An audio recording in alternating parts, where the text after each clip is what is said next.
ربانیین اونها کسانی هستند که یبدعون بصغار مسائل العلم، سر میکنن، آغاز میکنن مسئله های علم را بصغار خردش را.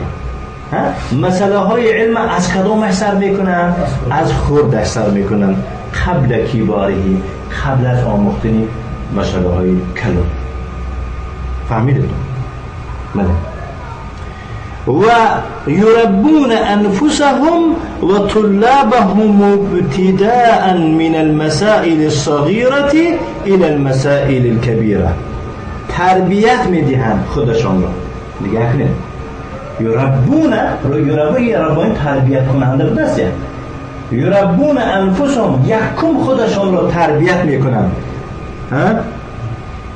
و طلابهم، بعد از آن طلبه ها شدن. معلوم میشه که وقتی که طلبه